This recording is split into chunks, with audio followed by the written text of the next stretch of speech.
تو میرے عزیز دو ایک باتیں آپ کی خدمت میں عرض کرنی ہیں۔ انسان جو ہوتا ہے نا، یہ کسی نہ کسی کے پیچھے چلتا ہے۔ سارے لوگ ہی کانوں کے کچے ہوتے ہیں، بس اتنا فرق ہوتا ہے، کچھ تھوڑے زیادہ کچے ہوتے ہیں، کچھ تھوڑے کم کچے ہوتے ہیں۔ انسان اپنے مزاج کے لحاظ سے تقلید کرنے کا، پیچھے چلنے کا مزاج رکھتا ہے۔ اس کی طبیعت ہوتی ہے، یہ کسی کی بات مانتا ہے، کسی کی سنتا ہے، پیروی مزاج ہوتا ہے۔ کچھ لوگ یہ بات مانتے ہیں کہ میں فلانے کو فالو کرتا ہوں، کچھ مانتے نہیں، لیکن سبھی کسی نہ کسی کے پیچھے۔ حضرت شیخ الاسلام خواجہ قمر الدین سیالوی رحمۃ اللہ علیہ کی خدمت میں ایک شخص نے آ کے کہا کہ آپ امام اعظم کی تقلید نہ کیا کریں، امام صاحب کی بات نہ مانا کریں۔ تو خواجہ صاحب شیخ تو تھے ہی، طریقت اور تصوف میں تو اللہ تعالیٰ نے انہیں دسترس عطا فرمائی تھی، وہ منطقی اور فلسفی بھی بڑے تھے۔ اس شخص نے کہا کہ آپ امام صاحب کی بات نہ مانا کریں۔ تو خواجہ صاحب بڑے دھیمے اور بڑے میٹھے انداز میں ہنس کے فرمانے لگے، تیری یہ بات مان لوں؟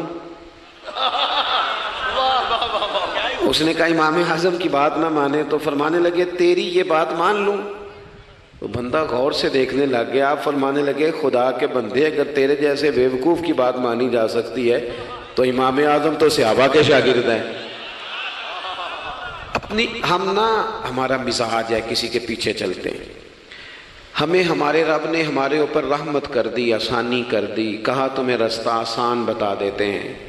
لَقَدْ كَانَ لَكُمْ فِي رَسُولِ اللَّهِ أُسْوَةٌ حَسَنَةٌ، تمہارے لیے نبی پاک کی زندگی میں بہترین نمونہ ہے، بہترین۔ آپ پڑھیں لوگوں کو، آپ کسی شخص کو پڑھیں گے، پھر اس پر جو تنقید ہو رہی ہوگی وہ تنقید برائے تنقید ہو یا تنقید برائے تعمیر ہو، آپ جب اس تنقید کو پڑھیں گے تو کہیں نہ کہیں آپ کو لگے گا کہ اس بندے میں قباحت بھی ہے، اللہ والوں کو چھوڑ کے۔ لیکن رسول پاک صلی اللہ علیہ وسلم کی ذات ایسی ہے کہ آپ حضور کو جس جہت سے بھی پڑھیں گے، جس انداز میں بھی پڑھیں گے، آپ کا کلیجہ ٹھنڈا ہوگا، دل کو اطمینان ہوگا، ذہن مطمئن ہوگا، اور اللہ تعالیٰ سینے کو فراخی عطا فرمائے گا۔ ہمارا چونکہ زیادہ تر مزاج جذبات میں رہنے کا ہے، طبیعت اس طرح کی ہے، ہم کچھ چیزوں کو باریک بینی سے سوچتے نہیں، گہرائی میں نہیں اترتے۔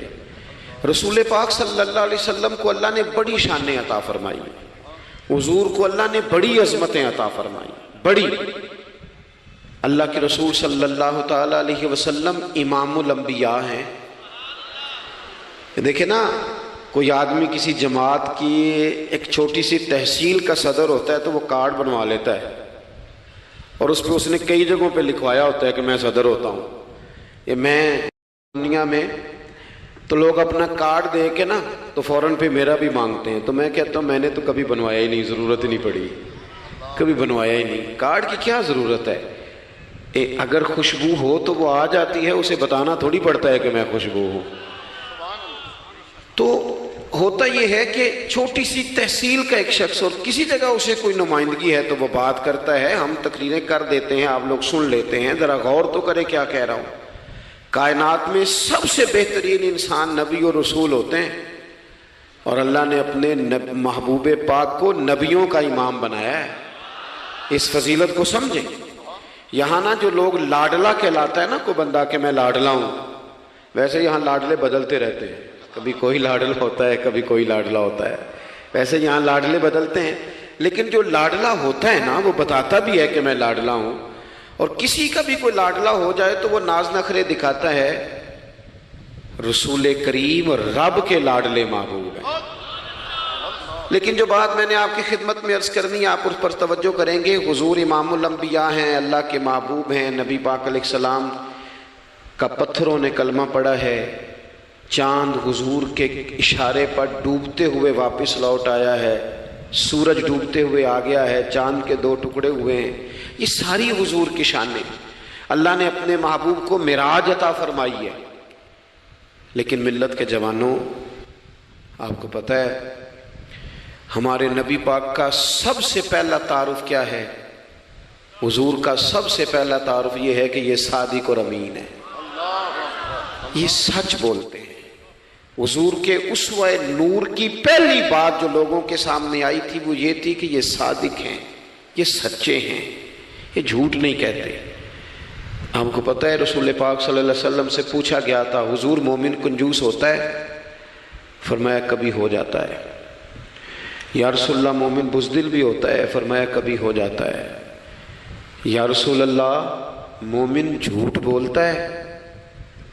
تو میرے کریم نے فرمایا نہیں، میرا مومن جھوٹ نہیں بولا کرتا۔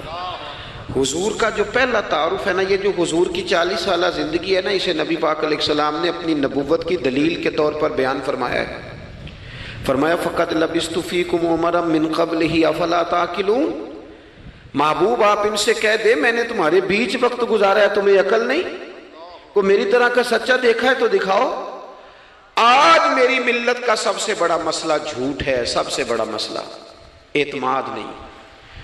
بیوی اپنے شوہر سے کہتی ہے کہ تو تھوڑے پیسے دے لیا کر، تھوڑے ایک جوڑے پہ میں گزارا کر لوں گی، میرے ساتھ سچ تو بول۔ تو لاہور جاتا ہے تو لاہور کا بتا کے جا۔ ماں کہتی ہے پتر سے کہ پتر تھوڑی باتیں بتایا کر پر سچی بتایا کر۔ قوم کا اعتماد اٹھ گیا سیاستدانوں سے، تم نے لمبے چوڑے وعدے کیے، تم نے بڑی باتیں سنائی۔ تم دیکھیں نا، آپ کی توجہ اگر ہو تو میں ایک حوالہ اس طرح کا بھی عرض کروں آپ کی خدمت میں۔ سبز باغ دکھا کے لوگوں کو کبھی پریشان نہیں کرنا چاہیے، کبھی بھی۔ یہ ہمارے پیر بھلا کیا کرتے ہیں بیچارے، ایک کرامت اللہ خیر کرے کبھی کوئی ایک بن جاتی ہے نا تو پھر وہ کمپنی کی مشہوری کا ذریعہ بنتی ہے۔ وہ کہتے ہیں اس کرامت کو بھی فیس بک پہ ڈالو۔ میں نا کراچی جا رہا تھا تو لاہور میں تھوڑا سا مریض ہوں، مجھے الرجی ہو جاتی ہے، زیادہ دیر بیٹھ نہیں سکتا، تو ایک کانفرنس میں مجھے شرکت کرنی تھی۔ تو ایئرپورٹ سے ہی میں نے دوستوں سے پوچھا موسم تمہارا کیسا ہے؟ کہنے لگے پیر صاحب بڑی گرمی ہے اور شدت ہے بڑی، اے سی چلا کے بھی گاڑی میں دقت ہے۔ تو میں نے کہا اچھا دعا کرتے ہیں اللہ بارش برسا دے۔ تو یہ دعا لاہور ہو رہی تھی، میں کراچی ایئرپورٹ پہ اترا تو بارش ہو رہی تھی۔ تو وہ جو مجھے لینے آئے تھے نا صاحب، وہ گاڑی میں ایک بندے کو کہہ رہے ہیں کہ وہ پیر صاحب نے لاہور آکھیا سی تو 1.5 گھنٹے جمی آ گیا ہے۔ وہ میں نے اسے کہا بس کر، اب آگے نہ بتا، ایسا نہ ہو کہ 2-4 لوگ آ جائیں کہ پیر صاحب جو کہتے ہیں وہ ہو جاتا ہے۔ جیڑے محرم راز حقیقت دے اور راز حقیقت کھول دے نہیں، جیڑے محرم راز حقیقت دے اور راز حقیقت کھول دے نہیں، اے جنہ ویکھیا نہیں او کرن گلاں، جنہ ویکھ لیا ہو تے بول دے ہی نہیں۔ اس لیے یہ اس طرح کرامتوں کو نا کمپنی کی مشہوری کا ذریعہ، ہمارے سیاستدان، ہمارے بڑے لیڈران وہ سبز باغ دکھا دیتے ہیں۔ آپ تھوڑی باتیں کریں، محدود کریں، مختصر کریں۔ دیکھیں اللہ کے محبوب علیہ السلام سے طائف والوں نے کہا تھا، جب حضور علیہ السلام نے دین کی تبلیغ کی تو سیرت میں یہ عنوان بھی ہمیں ملتا ہے، یا رسول اللہ صلی اللہ علیہ وسلم اگر آپ کو کل حکومت ملتی ہے تو ہمیں حصہ ملے گا؟ عرب کے لوگوں کا مزاج تھا نا، انہوں نے حضور سے کہا اگر کل کلاں حکومت ملتی ہے تو ہم شریک ہوں گے؟ تو حضور مسکرائے، اور میرے نبی پاک کو حکومت ملنے کا پاک کتنا زیادہ تھا کہ مکے سے ہجرت کر رہے ہیں، مدینہ شریف ابھی پہنچے نہیں، رستے میں سراقہ بن مالک سے کہہ رہے ہیں کسرا کے کنگن آئیں گے، یعنی حضور بتا رہے ہیں کہ سپر پاور بھی ساری یہاں آ جائے گی۔ حضور تو خندق والے دن ایک ہتھوڑا مارتے تھے تو فرماتے تھے روم فتح ہو گیا، دوسرا مارتے تھے تو کہتے تھے ایران فتح ہو گیا۔ یہ بخاری میں چیزیں آپ کو ملیں گی۔ حضور کو کامل یقین تھا کہ اذا جاء نصر اللہ والفتح، کامل یقین تھا کہ ان فتحنا لک فتحا مبینا، یہ ہوگا سارا کچھ۔ لیکن انہوں نے جب کہا نا ہمیں حصہ ملے گا تو حضور مسکرائے، فرمایا تم کہتے ہو حکومت تمہیں ملے گی؟ فرمایا بھائی سنو، حکومت اسے ملتی ہے جسے اللہ عطا کرتا ہے۔ بات ختم کر دی۔ سچ بولیں زندگی میں، سچی بات کریں۔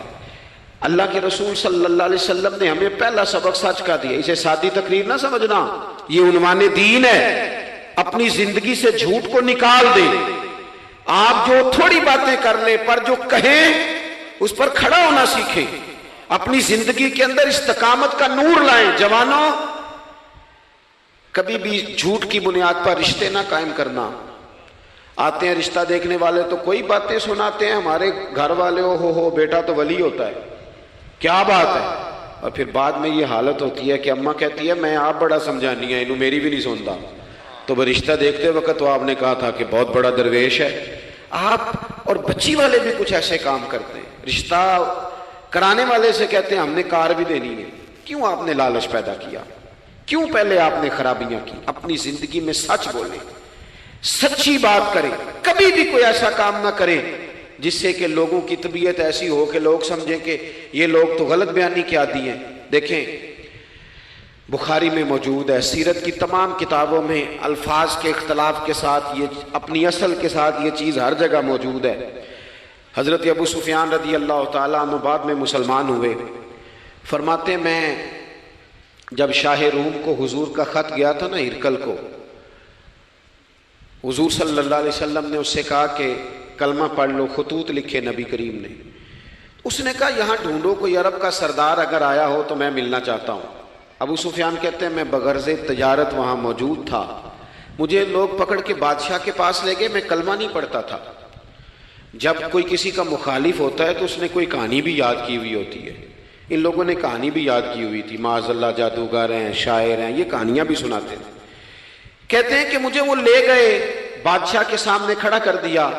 اب بادشاہ نے سوالات پوچھے، میں کوئی حق میں نہیں تھا کہ میں حق میں باتیں کرتا، میں تو اس وقت تک کلمہ نہیں پڑھتا تھا اور جو کفار کہتے تھے وہ ساری باتیں میں نے کرنی تھی۔ کہتے ہیں بادشاہ نے اپنے دربار میں کھڑا کر کے سوال کیے، بڑے سوال پوچھے، بڑے میں نے جواب دیے، بڑے سوال پوچھے۔ یہ بھی پوچھا کہ ماننے والے ان کے غریب ہیں کہ امیر ہیں؟ میں نے کہا نہیں، ماڑے ماڑے بندے ہیں۔ میلاد کے جلوسوں میں بھی ماڑے ماڑے بندے ہی جاتے ہیں، ماڑے ماڑے ہیں، غریب لوگ ہیں۔ اس نے یہ بھی پوچھا کہ ماننے والے بڑھ رہے ہیں یا گھٹ رہے ہیں؟ میں نے سارے جواب دیے۔ او ملت کے جوانوں، خدا را میری بات سننا۔ ابو سفیان کہتے ہیں غیروں کا دربار، سوال کرنے والا بھی کلمہ نہیں پڑھتا، ابھی جواب دینے والا بھی کلمہ نہیں پڑھتا۔ اس نے مجھ سے کہا کہ آپ نے بتایا کہ آپ رشتے میں چچا ہوتے ہیں، یہ بتاؤ وہ جنہوں نے اعلان نبوت کیا ہے کیا کبھی انہوں نے جھوٹ بھی بولا ہے؟ آج لوگوں نے نام نہیں بدل دیا جھوٹ کا، کچھ نے بہانہ نام رکھ دیا جھوٹ کا، جی میں نے بہانہ کر دیا تھا۔ کچھ کہتے ہیں جی وہ تو میں نے تو بس ایسے ہی بات، وہ تو میں نے مذاق کیا تھا۔ جھوٹ کے نام نہیں بدل دیے لوگوں نے۔ ابو سفیان کہتے ہیں مجھ سے بادشاہ کھڑا کر کے پوچھنے لگا کیا کبھی انہوں نے جھوٹ بھی بولا ہے؟ ابو سفیان کہتے ہیں کہ لمحے کے لیے میرے دل میں آیا کہہ دوں کہ بولا ہے۔ پھر میں نے کہا ایک تو یہ عرب کی وفاداری کے خلاف ہے، اور دوسرا میں کہوں گا وہ جادوگر ہیں تو شاید کو ایک سیکنڈ کے لیے توجہ کرے، میں کہوں گا وہ شاعر ہیں شاید کو توجہ کرے، اور مدینے والے نے جھوٹ بولا یہ تو مانے گا ہی کوئی نہیں۔ سنو سنو، جن چیزوں کو معمولی سمجھ کے ہم نے رائج کیا وہ ہمارا وقار لے گئی، دنیا ہم پر اعتماد نہیں کرتی۔ ہم اس ملک میں بستے ہیں جہاں زلزلہ بھی آئے تو غیر ملکی امداد کرنا چاہیں تو وہ کہتے ہیں حکومتوں کے ہاتھ میں نہیں دیں گے، خود جائیں گے۔ ہمارا یہ حال ہو گیا ہے کہ قوم پر اعتماد اٹھ گیا دنیا کا۔ ہمیں پلٹنا ہے، ہم نے دیکھنا ہے ہمارا رویہ کیا ہے، ہمارا انداز کیا۔ تھوڑی کر لیں باتیں، کوئی ضروری ہے صبح شام بولنا؟ تھوڑے کر لیں باتیں، تھوڑے دعوے کر لیں، کوئی ضروری ہے؟ سنو میرے عزیز، ابو سفیان کہتے ہیں کہ اس نے کہا کبھی جھوٹ بھی بولا ہے؟ میں سوچ میں پڑ گیا۔ بادشاہ نے پھر دوہرا کے کہا سردار چپ کر گئے ہو، میرے آخری سوال کا جواب دو، کیا کبھی اس کریم نے جھوٹ بولا ہے؟ ابو سفیان کہتے ہیں میرے ہاتھ میں چھڑی تھی، میں نے وہ زمین پر رکھی اور میں کھڑا ہو گیا۔ میں نے کہا سردار سن، وہ میرے رشتے میں بھتیجے ہیں، میری بڑی مخالفت ہے، میں نے ان کے خلاف جنگیں لڑی ہیں، کبھی وہ غالب آئے کبھی میں غالب آیا، آج تک میں لڑ رہا ہوں، لیکن میں ایک بات تمہیں ذمہ داری سے کہتا ہوں، میں غیر نہیں ہوں، وہ میرے بھتیجے ہیں۔ میں نے ان کو ماں کی گود میں بھی دیکھا ہے، دادا کے کندھوں پہ بھی دیکھا ہے، چچا کے گھر میں بھی دیکھا ہے، ختیجہ کا دولہا بنے بھی دیکھا ہے، زینب سے لے کر فاطمہ تک بیٹیوں کو گود میں کھیلتے بھی دیکھا ہے، میں نے انہیں بدر اور احد میں آتے بھی دیکھا ہے، میرے سامنے پیدا ہوئے اور میرے سامنے ان کے بالوں میں سفیدی آئی۔ مخالفت اپنی جگہ پر، پر میں تمہیں یہ بات ذمہ داری سے بتاتا ہوں، اس محبوب کی زبان سے جو بھی نکلتا ہے حق اور سچ ہی نکلا کرتا ہے۔ وہ اسیر دشمن کی چاہ میں بھی، مخالفوں کی نگاہ میں بھی وہ امی ہے، صادق ہے، معتبر ہے، میرا پیغمبر عظیم تر ہے، میرا پیغمبر عظیم تر ہے، میرا پیغمبر عظیم تر ہے۔ ابو سفیان کہتے ہیں میں یہ لفظ کہے تو کتنے ہی لوگ دربار میں رو پڑے، ایک سناٹا چھا گیا، کوئی صحابی نہیں وہاں، کوئی نعرہ لگانے والا نہیں، کوئی اپنا نہیں، لوگ رو پڑے۔ کہتے ہیں بادشاہ نے چادر اٹھائی کندھے پہ رکھی، کچھ دیر سوچتا رہا، پھر وہ چل دیا۔ میں نے پیچھے سے آواز دی، میں نے کہا تو نے اتنے سوال پوچھے، میں نے اتنے جواب دیے، کوئی رزلٹ بھی تو بتانا کیا نکلا، نتیجہ کیا ہے؟ تو بادشاہ نے پلٹ کے میری طرف دیکھا، کہنے لگا سردار نتیجہ تو نکل آیا نا یار، جس بندے نے بندوں سے جھوٹ نہیں بولا وہ یہ جھوٹ کیوں بولے گا کہ میں اللہ کا رسول بن کے آیا؟ اس نے او میرے بھائی اپنی زندگی میں سچ لاؤ، خدا را ہمارے گھروں سے لے کر حکومت کے ایوانوں تک ضرورت سچ کی ہے، ضرورت سچ کی ہے۔ دوسری بات، اپنی زندگی میں دیانتدار ہو جائیں، چھوڑ دے سامنے والا کیا کر رہا ہے، میں اپنے اس ممبر سے دیانتدار ہوں کہ نہیں، یہ میں نے اللہ کو جواب دینا ہے۔ میں نے اتنی عزت سمیٹی ہے، دین کے نام پہ سمیٹی ہے، میں نے اللہ کو جواب دینا ہے۔ ہم سارا دھیان دوسروں کا رکھنے لگ گئے۔ حضرت خواجہ نصیر الدین چراغ دہلوی رحمۃ اللہ علیہ سے بادشاہ نے آ کے وظیفہ پوچھا تھا، حضرت کو وظیفہ بتائے، تو خواجہ صاحب فرمانے لگے اپنا کام دیانتداری سے کر، یہی سب سے بڑا وظیفہ ہے۔ اپنی زندگی میں دیانتداری، امانت داری، آپ اس طرح کے ہو جائیں کہ آپ جس طرح آپ سمجھے نا کہ یہ حرام جانور ہے تو میرے منہ میں جائے گا تو مجھے الٹی آئے گی۔ آپ کبھی دیکھیں نا کہ حرام گوشت کوئی آپ کو بتا دے، آپ دو لقمے آپ نے کھا بھی لیے، لطف آیا، تو کسی نے کان میں کہا یہ تو ذبح ہی نہیں ہوا تھا، بیمار تھا، تو الٹی آ جاتی ہے کہ نہیں؟ بولو کہ آ جاتی ہے؟ انسان کا ذہن قبول کرتا ہے حرام کھانے کو؟ 2 کلو گوشت پہ الٹی آتی ہے تو 2 کروڑ روپے پہ کیوں نہیں آتی؟ ہمارے ایک دوست ہیں، ایک یونیورسٹی کے لیکچرار ہیں، مجھے ایک دفعہ فرمانے لگے پیر صاحب عجیب بات ہے، ایک بندے کو نا کہیں جوتا پڑا مل گیا، بڑا قیمتی تھا پر ایک پیر تھا جوتے کا۔ ہماری دیانتداری کچھ اس طرح کی ہے، ایک پیر ملا، جوتا بڑا قیمتی تھا، مہنگا تھا، تو اس نے اس کا مالک ڈھونڈنا شروع، یہ کس کا ہے، یہ کس کا ہے، یہ وہ شور کر رہا ہے، لیکن تھوڑا سا آگے جا کے جوتے کا دوسرا پیر مل گیا، پر اس نے مالک ڈھونڈنا بند کر دیا۔ اس کو اب اس کا دوسرا پاؤں مل گیا تو اب اس نے، یعنی کئی دیانتدار بڑے دیانتدار ہیں لیکن دوسروں کے معاملے میں، اپنے معاملے میں نہیں۔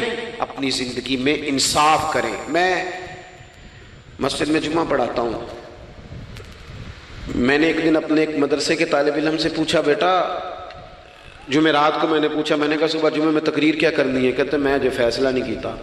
میں کہا تو بڑا مولوی ہے نا، میں چھوٹا، میں تو جمعہ پڑھا کے شام میں فیصلہ کر لینا بھی اگلے جمعے کی بیان کرنا ہے۔ کیوں؟ میں چاہتا ہوں میں ممبر سے دیانتدار رہوں، میں ایک ہفتہ تیاری کروں، میں نے قوم کو اللہ رسول کا دین بتانا ہے۔ میرا یہ مقصد تو نہیں ہے کہ 1 گھنٹہ مجھے ملے تو میں نے کسی طریقے سے اسے پار کرنا ہے۔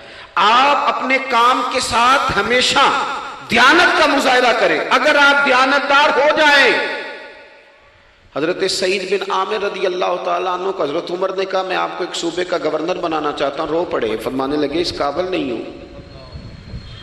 آپ کہیں مجھے بھی آپ کہہ دیں کہ فلانا عہدہ ملتا ہے تو تیار ہے ساری دنیا ہی، کون انکاری ہے اس کام سے، سب تیار بیٹھے، لیکن روتے تھے لوگ کا جناب میں کہاں کر سکتا ہوں۔ حضرت عمر نے لگا دیا ہمس کا گورنر۔ کچھ مہینوں کے بعد حضرت عمر تشریف لے گئے، جا کے پوچھا کہ کیسا ہے، تو پہلے تو ایک لسٹ منگوائی حضرت عمر نے، کچھ مال آیا ہے تو مختلف صوبوں میں بانٹنا ہے، غریبوں کی لسٹ لاؤ۔ ان کے صوبے کی لسٹ آئی تو تیسرا نام گورنر صاحب کا تھا۔ وہ کہا تمہارا گورنر مسکینوں غریبوں میں؟ کہنے لگے حضرت صاحب جو لسٹ بنانے والے تھے وہ کہنے لگے اب ان کے وجود پر جو کپڑے ہیں جگہ کوئی نہیں بچی، پیوند کہاں لگانے ہیں۔ دامان توکل کی یہ خوبی ہے کہ اس پر پیوند لگے ہوتے ہیں پر دھبے نہیں ہوتے، پیوند لگے ہوتے ہیں پر دھبے نہیں ہوتے۔ حضرت عمر نے معلومات کی ان کے صوبے میں جا کے، تمہارا گورنر کس طرح کا ہے؟ عرض کی حضور 4 شکایتیں، یہ جمہوریت ہے۔ آج تو ہر سیاسی جماعت میں ڈکٹیٹرشپ ہے، آج کہاں جمہوریت ہے؟ آج تو آپ جتنے شاہ کے وفادار ہو جائیں گے اتنا اچھا عہدہ لیں گے، جتنا مرضی قابل بندہ ہو جماعت کے اندر، لیکن اگر وہ پورا تابع دار نہیں تو نظام نہیں چلتا، جتنا مرضی قابل ہو۔ حضرت سعید بن عامر رضی اللہ تعالیٰ عنہ 4 شکایتیں، عام آدمی شکایتیں کر رہے ہیں۔ حضرت عمر نے کہا کون کون سی؟ انہوں نے کہا جی پہلی شکایت یہ ہے کہ ہمارے گورنر، توجہ ہے میرے بھائیوں کی، انہوں نے کہا جی پہلی شکایت یہ ہے کہ گورنر صاحب صرف دن کو ملتے ہیں، انہیں رات کو بھی لوگوں سے ملنا چاہیے۔ دوسری شکایت یہ ہے کہ جب شروع میں آئے تھے تو فجر کے بعد بیٹھ جاتے تھے، مسائل سنتے تھے، اب سورج نکلنے پر اشراق چاشت کے ٹائم 8، 9، 10 بجے آتے ہیں۔ تیسری شکایت یہ ہے کہ ہفتے میں 1 دن ملتے ہی نہیں۔ چوتھی شکایت یہ ہے کہ کبھی کبھی ایسے ہی رونے لگتے ہیں، بیٹھے بیٹھے بے ہوش ہو جاتے ہیں۔ تو آپ نے دیوانہ آدمی ہمیں دے دیا ہے۔ حضرت عمر فاروق رضی اللہ تعالیٰ عنہ نے حضرت سعید بن عامر کو مجمع میں پوچھا، جناب آپ پبلک کے نمائندے ہیں، آپ کو سوالوں کے جواب دینے چاہیے، بتلائیے نا۔ اور یہ پبلک کے نمائندے صرف سیاستدان نہیں ہوتے، پیر صاحبان بھی ہوتے ہیں، مسجد کا خطیب بھی ہوتا ہے۔ اگر حضرت عمر سے پوچھا جا سکتا ہے کرتا کہاں سے آیا تو پیر صاحب سے بھی تو پوچھا جا سکتا ہے نا، ان کو بھی جواب دینا چاہیے، ان کو بھی بتانا چاہیے، اس لیے کہ وہی تو دعویٰ کر رہے ہیں فقر بتانے کا۔ تو حضرت عمر نے 4 سوال کہا، سعید آپ کے ذمے 4 سوالوں کے جواب ہیں۔ تو حضرت سعید بن عامر نے گردن جھکائی، کہنے لگے پہلے ہی کہا تھا میں گورنری کے قابل نہیں۔ فرمایا اب تو بن گئے ہونا، جواب تو دینا ہے، حضور بتلائیے۔ فرمایا پہلا سوال آپ سے یہ ہے کہ یار لوگ کہتے ہیں رات کو کام پڑ جاتا ہے اور آپ ملتے نہیں۔ تو حضرت سعید بن عامر نے اپنی داڑھی پکڑ لی، عرض کی حضور یہ ساری سفید ہو گئی ہے، بڑھاپا ہے، دن مخلوق کے لیے رکھا ہے، رات اپنے رب کے لیے رکھی ہوئی ہے۔ اگر پھر بھی کسی کو شوق ہو تو سعید بن عامر جب بھی ملے گا مسجد میں ملے گا، ساری رات بارگاہ ربوبیت کی او سنگیو تھوڑا مسلح بھی یار مضبوط کر لو، تھوڑا سا نا، ہم نہ تھک گئے ہیں فون سن کے۔ بہت سارے لوگ ایسے ہیں جن کے وجود نہیں اتنی تھکے جتنے دماغ تھک گئے، کمنٹس پڑھ کے، کمنٹس دے کے، رائے دے کے، بڑے بڑے باصلاحیت لوگوں کے حافظے کمزور ہو گئے۔ خدا را اپنی صلاحیتوں کو زنگ لگا لو گے۔ یہ تو جتنے لوگ ہیں میڈیا چلانے والے، ان کو تو میڈیا چلانا ہے، اور اب تو پتہ نہیں کتنے چینل اور کتنے لوگ اور سوشل میڈیا پہ کتنے، اور ادھر کتنے تو ادھر کتنے۔ خدا را کچھ وقت اگر مسلح پہ ملے تو آپ یقین کریں روح تازہ ہو جاتی ہے۔ لمبی لمبی دعائیں مانگیں، اپنے رب کو اپنے دکھ سنائیں، رسول پاک کی بارگاہ میں یہ نذرانے پیش کریں، آپ محسوس کریں گے وجود طاقتور ہو گیا۔ حضرت سعید بن عامر کہنے لگے رات مسلح پہ گزارتا ہوں۔ دوسرا سوال آپ سے یہ کرنا تھا کہ یہ لوگ کہتے ہیں کہ آپ پہلے فجر میں آ جاتے تھے، اب اشراق چاشت کے بعد 9، 10 بجے نکلتے ہیں۔ تو حضرت سعید بن عامر نے گردن جھکائی، کہا یہ میرا راز تھا، میری پرائیویٹ بات تھی۔ کہا جناب اب تو لوگوں کا سوال ہے۔ تو آپ فرمانے لگے میرے گھر میں خادم کوئی نہیں، غریب آدمی، بیوی بیمار ہو گئی ہے، 35 سال اس وفادار عورت نے میری ڈیوٹی کی ہے، بیماری میں چھوڑ دوں تو وفاداری تو نہیں نا۔ سویرے اٹھتا ہوں، گھر کا کام کرتا ہوں، پھر بیوی کے لیے ناشتہ بناتا ہوں، اسے کھانا کھلاتا ہوں، تیاری کرتے آتے دیر ہو جاتی ہے۔ دوسرے سوال پر لوگ رو پڑے۔ کہا تیسرا اعتراض آپ پہ یہ ہے کہ ہفتے میں 1 دن ملتے نہیں۔ تو حضرت سعید بن عامر کہنے لگے میں نے کہا تھا میرا پردہ نہ کھولا جائے، میں بڑا راضی ہوں رب کی عطاؤں پہ، میں کیوں کسی کے سامنے اپنا دکھ بیان کروں۔ گردن کو جھکا دیتا ہے خیرات کا پتھر، جہاں میں مانگنے والوں کے سر کبھی اونچے نہیں ہوتے، اور غیرت ہے بڑی چیز جہانے تگ و دو میں، پہناتی ہے یہ فقر کو تاج سردارا۔ آپ موقع دیں جی، بڑی مہربانی، چھوڑ دیں جی، تھوڑی 1 منٹ صرف جی ہمیں دیں، بولیں نہیں پیار سے جی، ناراض نہیں ہونا، آپ ہمیں موقع دیں۔ بات بھی اب تقریباً قریب ہونے کے قریب آئی۔ کہا حضرت سیدنا سعید بن عامر رضی اللہ تعالیٰ عنہ نے فرمانے لگے میں نے کہا تھا یہ میرا پردہ ہے، یہ نہ سنایا کریں آپ دکھ لوگوں کو۔ یہ غریب کہتے ہیں میں کسی امیر کے ساتھ لگ جاؤں گا تو کچھ بھی نہیں بنتا، چھوڑ دیں آپ، دکھڑے رب رسول کو سناؤ، خیرات بھی ملے گی اور عزت بھی ملے گی۔ وہ دیں گے اور کسی کو بتائیں گے بھی نہیں۔ حضرت سعید بن عامر رضی اللہ تعالیٰ عنہ سے تیسرا سوال ہوا، کہا جناب آپ ہفتے میں ایک دن ملتے نہیں، تو فرمانے لگے میرا راز تھا پر بتا دیتا ہوں، جوڑا ایک ہی ہے میرے پاس، ہفتے میں ایک دن دھو لیتا ہوں، پھر بیوی کے کپڑے پہن کے سارا دن بیٹھا رہتا ہوں، اگر دوسرا جوڑا ہو تو یہ کام نہ کروں۔ حضرت عمر رو پڑے، کہا جلدی سے چوتھے سوال کا جواب بھی دے، کبھی کبھی روتے ہو تو بے ہوش ہو جاتے ہو۔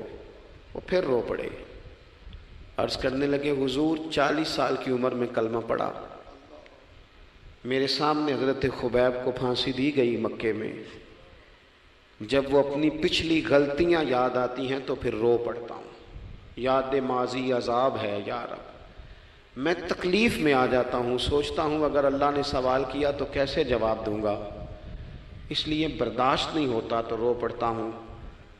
چاروں سوالوں کے جواب دیے تو حضرت سعید بن عامر کہنے لگے اب آپ نے مجھ سے سوالوں کے جواب تو لے لیے، اب میری سزا کا بھی تو اعلان کرے نا، بتائیں نا۔ تو حضرت عمر نے ہاتھ اٹھائے اور کیا لفظ کہے، کہے اللہ میرے نبی کی امت کو اس طرح کے کچھ اور لوگ بھی عطا فرما، کچھ اپنی زندگی میں دیانتدار ہو جائیں۔ تیسری بات آپ کی خدمت میں عرض کرنی ہے، رسول پاک صلی اللہ تعالیٰ علیہ وسلم نے نا ہمیں خالص کیا ہے، حضور کا سارا دین اخلاص کا درس دیتا ہے۔ یہ جو ریاکاری ہوتی ہے نا، نوجوانوں میری بات پہ غور کرنا، یہ جو ریاکاری ہوتی ہے نا، یہ بنیادی طور پر اداکاری ہوتی ہے۔ اداکاری بندہ زیادہ کر نہیں سکتا، تھک جاتا ہے۔ مخلص زندگی وہ ہوتی ہے جو آپ نارمل جیتے ہیں۔ مخلص آپ ہوتے ہیں جب آپ اپنی والدہ کے پاس نہیں بیٹھے ہوتے، آپ نے جب 5 اسٹار ہوٹل میں روٹی کھانی ہے نا تو پھر آپ کو پلیٹ کے ساتھ ٹیشو پیپر بھی ساتھ رکھنا پڑتا ہے، پھر رج کے روٹی کھائی بھی نہیں جاتی۔ رج کے کب کھائی جاتی تھی؟ میں ایک جگہ مجھے بڑے اچھے ہوٹل میں رکھا گیا اور مجھے بڑا انہوں نے محبت کی، تو جب میں لوٹ رہا تھا نا واپس پاکستان تو مجھے کہہ رہے تھے آپ کو مزہ تو آیا ہوگا، میں نے کہا نہیں جی، سچ پوچھیں تو پھر یہ ہے کہ مزہ جب ہی آتا تھا جب اماں سویرے روٹیاں پکاتی تھی، وہ کہندی سی پتر ہے پیڑا نہ اتنے کول ہی لے آیا، تو اس کے پاس بیٹھتے تھے، تو پھر اماں جب سالن دیتی تھی تو کہتی تھی ہور نہیں ہو ملنا، دوجیاں نو بھی دینا ہے۔ اور پھر لطف اس وقت آتا تھا جب بار بار کہتے تھے اماں جی چلو تھوڑا جاتے تھے ہونا ہونا تھوڑا جا، تو پھر اماں کئی دفعہ کہتی تھی کہ میں نے وہ اس سے نکال کے فریج میں رکھ دیا، بڑے بھائی نے کام سے آ کے روٹی کھانی ہے، اب یہ برتن ہے اسی کو صاف کر لے۔ او بھائی میں نے اپنے ابا جی کو دیکھا خودداری کا، میں نے ایک دن ان سے پوچھا میں کہ ابا جی تو انہوں پسند کی ہے، ہم پڑھتے تھے نا انٹرویو اخباروں میں تو 2-4 سوال ہر بندہ پوچھتا تھا، اب تو انٹرویو زیادہ لوگ لیتے ہیں تو اب تو کبھی اتنا موقع ہی نہیں ہوتا، کس کا سنیں کیا کریں، یہ تو چھوڑ دیا کام۔ اخبار میں کبھی انٹرویو آتا تھا تو مسجع مکفہ ہوتا تھا، لکھنے والے بھی اچھے ادیب ہوتے تھے، جملے چبھتے نہیں تھے طبیعت، تو 2-4 سوال بڑے ضروری ہوتے تھے، پھول کون سا پسند ہے، کھانے میں کیا پسند ہے، رنگ کون سا پسند ہے، یہ 2-4 سوال ہر ایک سے ہوتے تھے۔ میں نے اپنے والد صاحب سے ایک دن پوچھا میں کہ ابا جی تو انہوں پسند کیے، تے فرمان لگے پتر جے تے لگی ہوئے بھوک تے پھر ہر تے جے نہ لگی ہوئے تے پھر نخرے ہی نخرے نے، تو اس لیے بھوک لگی ہو، وہ ہمیں پتہ کیا بتاتے تھے۔ میں آج بھی نا بہت ساری چیزیں گاڑی میں رکھ لیتا ہوں، آج بھی جو کھانا اپنی مرضی سے کھاتا ہوں وہ پیٹ بھر کے کھایا جاتا ہے، جو تصویروں کی شدت سے باہر ہوتا ہے وہ کھایا جاتا ہے، اس کو آپ قبول کر لیتا ہے آپ کا وجود۔ یاد رکھنا میرے عزیز، میرے نبی پاک صلی اللہ علیہ وسلم نے فرمایا ہے بہترین روٹی وہ ہے جو تو اپنے ہاتھوں کی کمائی سے کھاتا ہے، وہ بہترین رزق ہے جو تو، اور حضور نے فرمایا اللہ کے نبی حضرت داؤد محنت کر کے کھانا کھاتے، دعوتوں پہ جا جا کے تو بندہ بیمار رہنے لگ جاتا ہے، وہ تو کام ہی ختم ہو جاتا ہے۔ والد صاحب کہا کرتے تھے کہ لو میں پا دیتے نے تو انہوں دانے پڑھولے چ تے ماں تہاڈی نے تو انہوں 4 پا دیتا ہے، لو ان تو انہوں پرواہ نہیں ساریاں گرمیاں، موج کرو، یہ اصل تھا ہمارا، اس پہ واپس آ جائیں، اس پہ آ جائیں، یہ صحت افزا روٹیاں یہ کھائیں، بڑی گاڑیوں کا اور بڑی چیزوں کا شوق چھوڑ دیں، محنت ڈٹ کے کریں، لیکن زندگی اصل پہ لے آئیں، اصل زندگی خالص ہوتی ہے۔ میرے نبی پاک صلی اللہ علیہ وسلم نے فرمایا ریاکار، میں پوری حدیث نہیں سناتا اشارہ کرتا ہوں، حضور نے فرمایا ریاکار اگر عالم بھی ہو ریاکار اگر سخی بھی ہو، حتیٰ کہ صحیح حدیث میں فرمایا ریاکار شہید بھی ہو اور ماری جائے اس نیت سے کہ لوگ مجھے شہید کہیں گے، تو فرمایا صبح قیامت اللہ ان اعمال پر بھی اجر عطا نہیں کرے گا۔ اپنی زندگی میں اخلاص پیدا کرے، اور جب خلوص آتا ہے، جب للہیت آتی ہے، مشکل ترین خلافت حضرت ابوبکر صدیق کی ہے۔ یہ جو حضرت عمر نے بڑی اعلیٰ خلافت کی ہے نا، یہ بنیادیں حضرت ابوبکر نے مضبوط کر کے دی تھی۔ فتنوں کے تو سر کچل دیے تھے حضرت صدیق اکبر نے، اب حضرت عمر کے لیے کام کرنا انہوں نے آسان کر دیا تھا۔ میں اکثر کہا کرتا ہوں کہ حضرت عمر کی خلافت کی مضبوطی میں بڑا کردار حضرت ابوبکر صدیق کا ہے۔ اگر وہ مضبوطیاں نہ کرتے اتنی تگڑی تو کام آگے چلتا نہیں تھا۔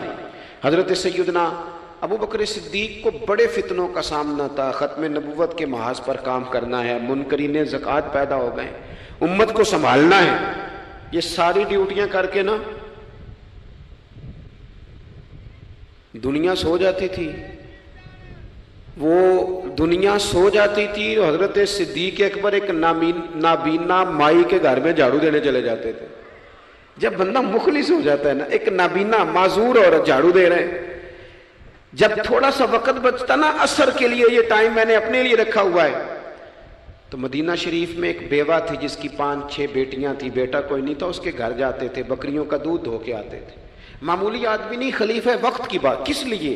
یہ کام روحانی تسلی کا باعث بنتے، یہ کام آپ کو سکون دیتے، یہ آپ کے اندر وہ طاقت پیدا کرتے ہیں کہ آپ لڑ سکتے ہیں دنیا سے۔ جب آپ کے پیچھے دعائیں ہوتی ہیں تو پھر میدانوں میں کھڑا رہنا آسان ہو جاتا۔ حضرت عمر فاروق فرماتے ہیں تیسرا دن تھا جناب صدیق اکبر کے وصال کو، میں مسجد نبوی شریف میں بیٹھا تھا تو 2-3 چھوٹی چھوٹی بچیاں آ گئیں، آ کے کہنے لگی چچا آپ خلیفہ بنے؟ میں نے کہا ہاں، ہمارے ساتھ چلیں گے؟ میں نے کہا پتر تمہارے ساتھ کیا ہے؟ کہنے لگی ابو بکر صدیق عصر کے بعد ہمارے گھر آتے تھے، ہمارا بھائی کوئی نہیں، باپ انتقال کر گئے، بکریوں کا دودھ دھو کے دے جاتے تھے، کچھ بیچ کے گزارا کر لیتی تھی، کچھ پی لیتی تھی۔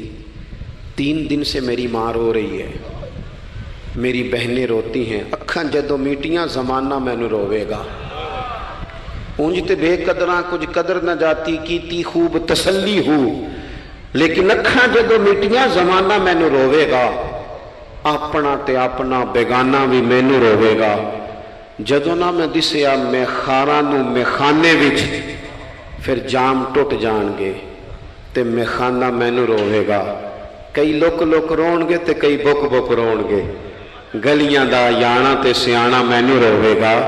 اور کسی نے کہا تھا میرے مرنے پہ ہر سو شور مچ جائے گا دیکھو گے، یہ رحمت کی امید لگاتے کہا، کرم کی امید، آج سے کہا، نذرانے میں کہا کسی درویش نے، کہنے لگے میرے مرنے پہ ہر سو شور مچ جائے گا دیکھو گے، کہنے الوداع سرکار خود تشریف لائیں گے۔ اور کسی نے کہا تھا کہ بعد مرندے مکھڑا میرا ہو جاوے جے تازہ، پھر سمجھ لینا محبوب میرے نے آن پڑیا جنازہ۔ تو بھائی اپنی زندگی میں اخلاص پیدا کرے۔ ہم نا غریب لوگ بھی امیروں سے تصویر کھنچوانا پسند کرتے ہیں، امیروں سے اپریشیٹ کرنا چاہیے محنت کرنے والے آدمی کو، جس کو پسینہ آ گیا نا ریڑھی پہ کھڑے ہوئے، وہ بڑا باوقار آدمی، اسے پسینہ آ گیا۔ میں ابھی بھی کبھی کبھی جوتا گنڈوا لیتا ہوں، چونکہ میں نے دیکھا ہے میرے ابا جی مجھے کہتے تھے لے جا جتیاں توڑے چ پا کے ساریاں گنڈا لیا، تو یاد ہے تو میں ابھی بھی چلا جاتا ہوں۔ تو ہمارے ایک پرانے موچی ہیں، میں ان کے پاس ایک دن، وہ بڑے خوددار آدمی، 5 روپے کے 10 دے دے نا، وہ ان کو 10 دے دو، کہتے چوکا اپنے 5 روپیے۔ وہ ایک شاعر بیٹھے تھے نا، تو شاعر بھی بیچارے کئی اسی طرح کے ہوتے ہیں، ناراض نہ ہو جائیں شاعر، لیکن وہ کئی دفعہ نا ان کو بھی دیکھ کے لگتا ہے کہ کئی دنوں سے بیچارے نے روٹی نہیں کھائی۔ تو موٹی چادر لیے گرمیوں میں کسی چوک میں بیٹھا تھا نا شاعر، تو کوئی بندہ جاتے ہوئے 5 روپے دے گیا، اس نے کہا یہ کیا ہے؟ کہنے لگا کھانا شانا کھا لینا، پر شاعر نے کمال بات کی، اس نے کہا یہ آرزوئے کرم اور میں آپ سے کروں، یہ آرزوئے کرم اور میں آپ سے کروں، یہ بھیک اس کو دیجیے جس کا خدا نہ ہو۔ اور میرے اعلیٰ حضرت کیا کہتے ہیں؟ کہتے ہیں کروں مدح اہل دول رضا،